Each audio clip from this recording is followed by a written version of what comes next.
The message that turned me into nobody. The text arrived at 2:17 a.m. I remember the exact time because sleep had already abandoned me hours earlier. Insomnia had become my only loyal companion after everything fell apart. My phone buzzed once on the cracked wooden nightstand beside the mattress on the floor. Not a bed, just a mattress. The kind of downgrade you notice when your life collapses piece by piece. I didn't need to check who it was. Some instincts survive even after dignity dies. Her name glowed on the screen. Emily, my ex-wife, the woman who used to fall asleep on my chest while whispering plans about the future. The woman who now shared a mansion with the man who destroyed my career. I opened the message. 3 words. Nothing more. Enjoy being nobody. That was it. No explanation. No cruelty hidden between paragraphs. Just a simple sentence, delivered like a verdict. I stared at the screen for a long time.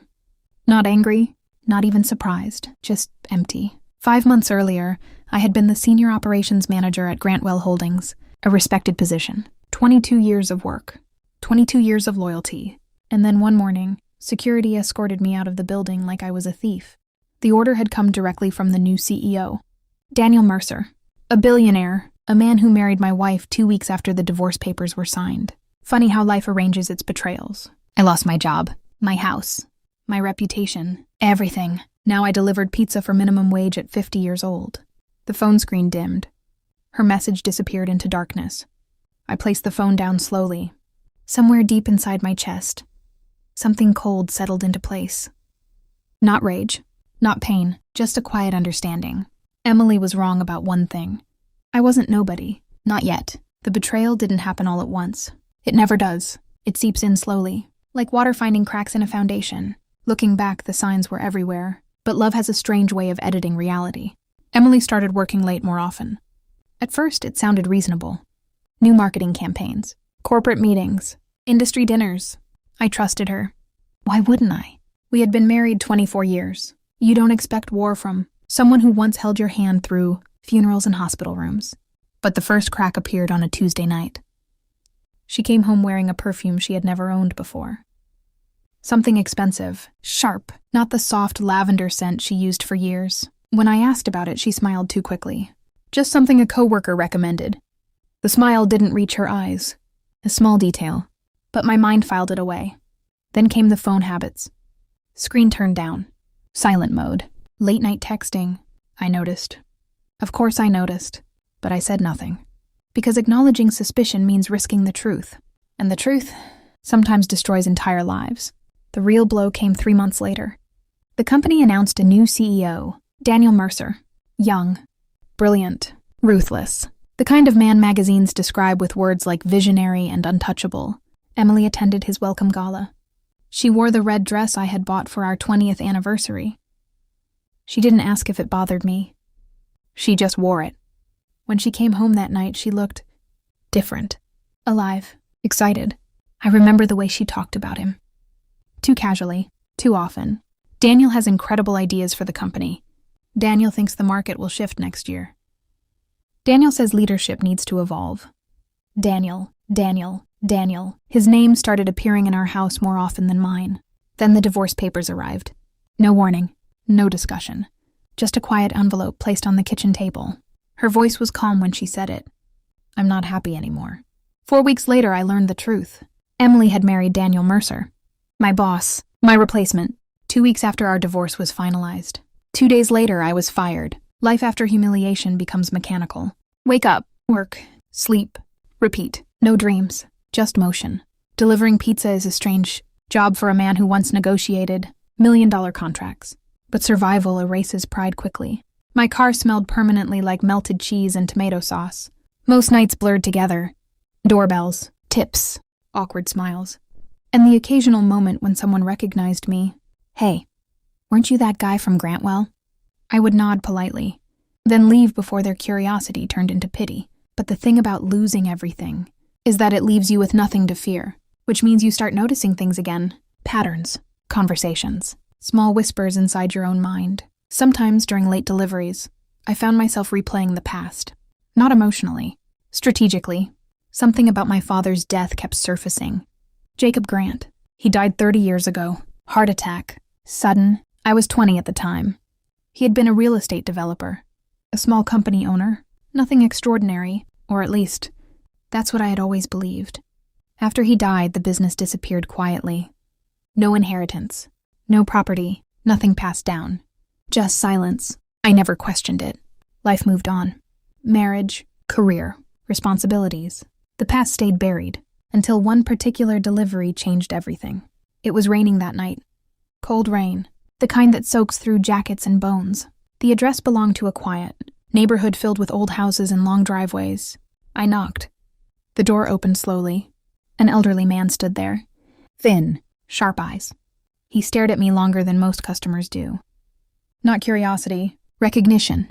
I handed him the pizza box. He didn't take it. Instead, he kept studying my face, like he was reading something written in bone.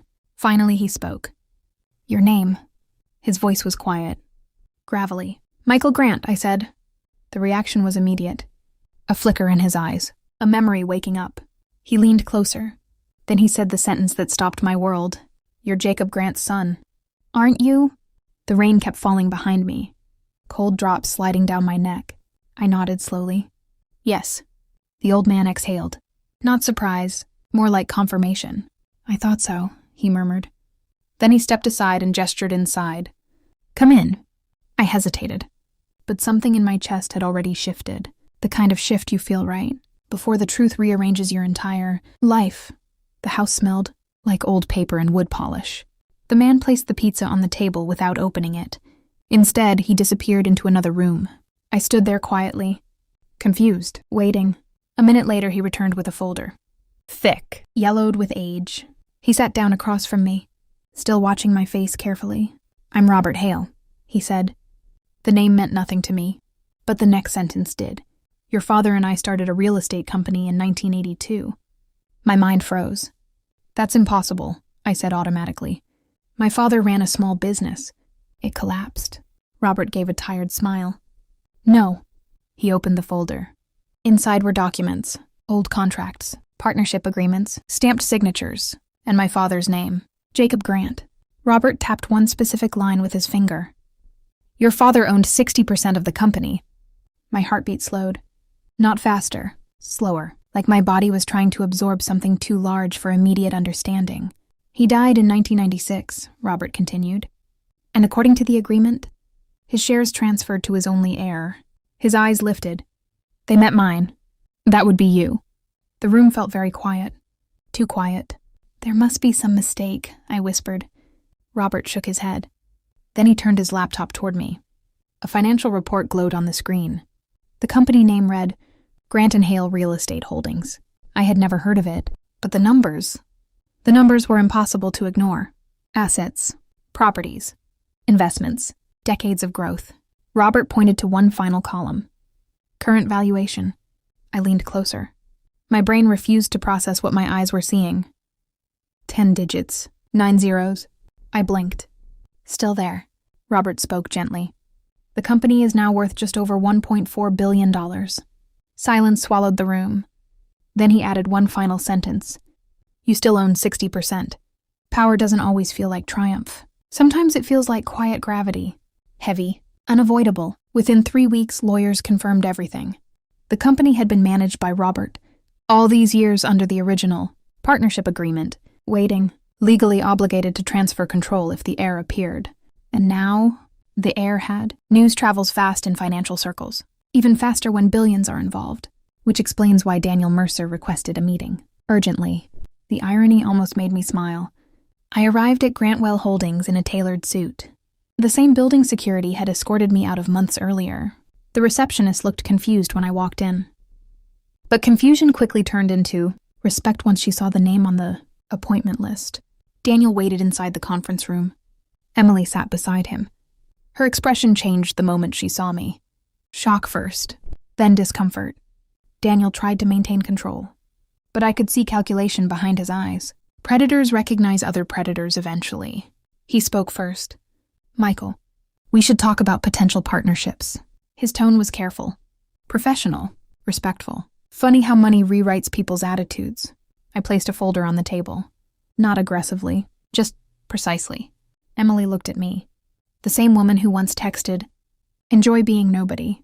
I slid the document toward them. Daniel opened it. His face tightened immediately. Acquisition papers. Grant and Hale Real Estate Holdings purchasing controlling interest in Grantwell. Emily looked between us. Confused. Daniel's voice lowered. You're buying the company. I nodded once. Yes. Silence. Then I stood, buttoned my jacket, and looked directly at Emily. No anger, no hatred, just clarity. You were right about one thing, I said calmly. I did become nobody. I paused, just long enough for the weight of the moment to settle. Then I decided to become someone else. And I walked out, leaving them in a room that no longer belonged to them. Success doesn't heal betrayal. It simply exposes it. 6 months later, Grantwell Holdings no longer existed under Daniel Mercer's leadership. The board replaced him quietly. Emily's name disappeared from social circles just as quietly. Scandals have a way of surfacing when power disappears. I didn't investigate. I didn't interfere. I simply moved forward. Because revenge isn't about destruction. It's about balance. Some nights I still remember the mattress on the floor, the smell of pizza boxes, the message glowing on my phone. Enjoy being nobody. Strange how life works. Losing everything forced me to find something that had been waiting for 30 years. My father's legacy. My name. My future. I keep the phone sometimes. The message is still there. Untouched. Unread again. A small reminder of who I was and who I chose to become. Because the truth is, I didn't destroy them. I simply stopped being the man they thought they could erase.